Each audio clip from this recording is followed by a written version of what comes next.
Nous sommes tous irrationnels.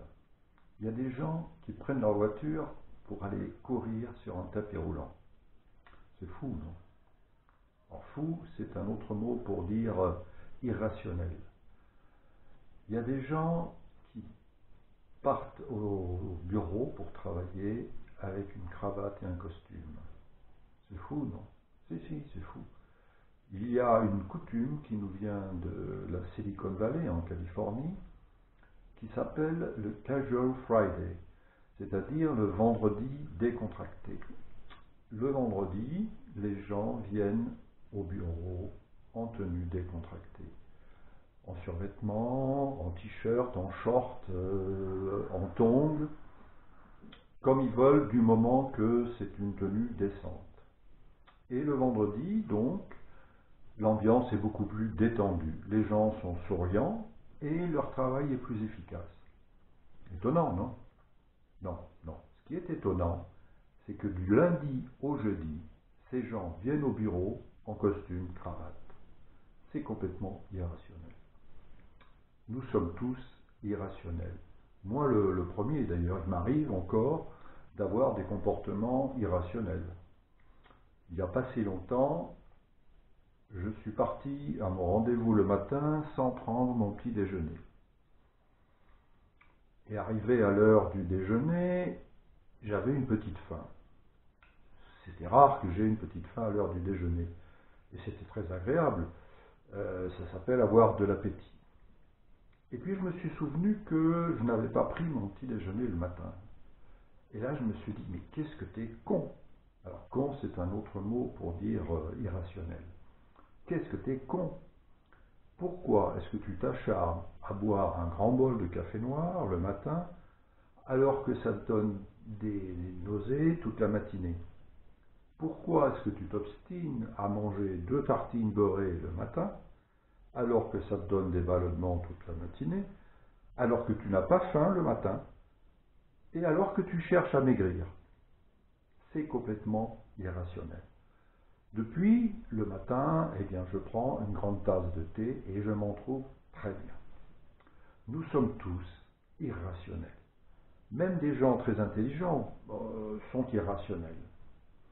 Les ingénieurs de la NASA ont dépensé des millions de dollars pour mettre au point un stylo capable d'écrire en apesanteur. C'est important de pouvoir écrire dans l'espace. Les Russes, eux, ils ont utilisé un crayon à papier. Nous sommes tous irrationnels. Vous êtes irrationnels. Si.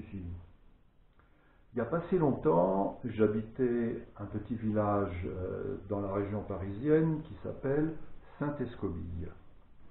Et un jour, je découvre avec stupeur dans le bulletin municipal que la commune a décidé de dépenser 200 000 € pour réparer le toit de l'église. Les bras m'en sont tombés. Alors je suis allé voir monsieur le maire, je lui ai demandé mais pourquoi? Et il m'a dit les églises appartiennent aux communes depuis la Révolution. Elles font partie du patrimoine culturel et à ce titre d'ailleurs l'État nous octroie une subvention. Je me suis dit patrimoine culturel, l'église de Saint-Escobille, au plan architectural, il y a mieux. Bon, certes, elle est du XIIIe siècle, mais quand même. Alors je me suis dit, peut-être qu'à l'intérieur, c'est beau. Alors j'ai été voir. J'ai été visiter l'église et j'ai pas pu rentrer en fait, parce que c'était fermé à clé à cause du vandalisme. Alors je me suis dit, à quoi ça sert un patrimoine culturel qu'on ne peut pas visiter? Plus encore, à quoi sert l'église de Saint-Escobille? Alors elle sert effectivement à la messe le dimanche, elle sert au mariage, au baptême, aux enterrements. Mais enfin, des mariages, des baptêmes et enterrements dans une commune de 400 habitants, il n'y en a pas des masses. Quant à la messe, en fait, il y a une messe tous les 6 dimanches, puisque comme il y a de moins en moins de fidèles et de moins en moins de curés, eh bien, la messe tourne dans les 6 communes avoisinantes. Alors, je me suis dit, ce serait quand même plus rationnel qu'on désigne une église parmi les 6 paroisses et où on y fasse toutes les messes, tous les mariages, les baptêmes, les enterrements. Elle ne serait jamais occupée que 5% du temps, puisque c'est ce que j'ai calculé. L'église de Saint-Escobie n'est pas utilisée à 1% du temps disponible. Alors, c'est sûr que l'Église catholique, elle s'en moque un peu, on la comprend, c'est pas elle qui paye. Donc, et puis, il faudrait que les maires des 6 communes se mettent d'accord, ce qui n'est pas gagné. Donc, on est dans l'irrationnel. Mais c'est pas tout. Vous savez combien il y a d'églises en France? Il y a environ 34 000 communes, il y a environ 50 000 églises en France. Vous imaginez 50 000 multiplié par 200 000 euros, ça fait 10 milliards d'euros. Alors, moi, je veux bien qu'on entretienne Notre-Dame de Paris, la cathédrale de Chartres, de Reims, de Strasbourg, de Nantes, etc. Mais enfin, 50 000 églises quand même, 10 milliards d'euros pour des bâtiments qui servent à peine 1% du temps, alors que dans le même temps, eh bien, on ferme des hôpitaux qui sont eux utilisés à 200%, surchargés de travail, alors qu'on ferme les tribunaux qui sont eux aussi débordés, alors qu'on ferme des prisons, alors qu'on n'a même pas de quoi loger les criminels qui sont obligés de traîner dans la rue. Ça ne me paraît pas très rationnel. Mais c'est pas tout. C'est que à côté de l'église, Saint-Escobie a bâti une salle des fêtes. Une salle des fêtes qui a à peu près la même dimension que l'église. Alors qu'on aurait très bien pu utiliser l'église comme salle des fêtes, puisqu'elle est pratiquement jamais utilisée. Elle a certainement coûté au moins 400 000 euros, cette salle des fêtes. Au plan architectural, on ne peut pas dire que ce soit une merveille non plus, d'autant qu'elle dénature la place de l'église, qui n'est plus d'époque. Bon. Alors, je me suis demandé à quoi sert la salle des fêtes de Saint-Escobie. Alors, elle sert pour les fêtes, évidemment.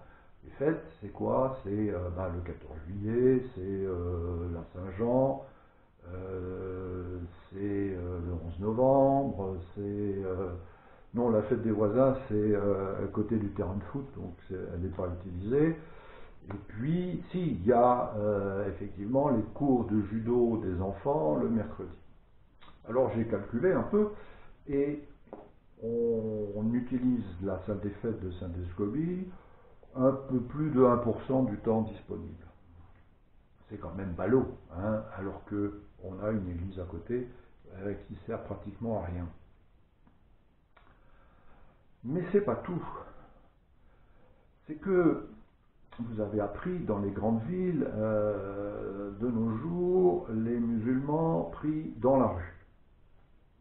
Alors, ils obstruent la rue, ils dérangent tout le monde, la circulation, ils mobilisent la police qui est obligée de faire un peu la circulation et le maintien de l'ordre.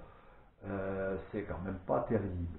Alors pourquoi est-ce qu'ils vont prier dans la rue? Tout simplement parce que les locaux dans lesquels ils avaient l'habitude de prier ne sont pas aux normes de sécurité concernant les établissements recevant du public. C'est quand même ballot, parce qu'ils pourraient très bien aller prier dans les églises qui ne sont pas utilisées. Surtout le vendredi, les églises ne servent pas à grand-chose. On pourrait effectivement imaginer que les musulmans aillent prier le vendredi, les juifs aillent prier le samedi et les catholiques le dimanche dans l'église. Ce serait bien pour tout le monde. Et aussi pour la commune qui pourrait ainsi louer des locaux qui serviraient un peu à quelque chose. Et puis il resterait des autres jours pour les bouddhistes et autres, tout ce qu'on veut.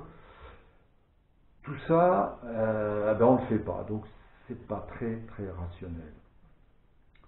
Mais c'est pas tout. C'est que vous êtes allé dans une église au moins une fois dans votre vie.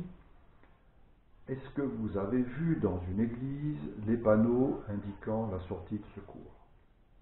Est-ce que vous avez vu dans une église affiché au mur le plan d'évacuation en cas d'incendie? Est-ce que vous avez vu les extincteurs? Est-ce que vous avez vu des toilettes ouvertes au public, toilettes hommes, toilettes femmes? Hein? Alors certains prétendent avoir vu des toilettes hommes et des toilettes femmes. Non, non, non. Ça, c'est pas des toilettes, c'est un confessionnal. Hein, il ne faut pas confondre. Donc, si on était logique, cohérent, rationnel, eh bien on interdirait aux catholiques d'aller prier dans les églises. Hein, ils seraient obligés d'aller prier dans la rue. Donc c'est pas très rationnel.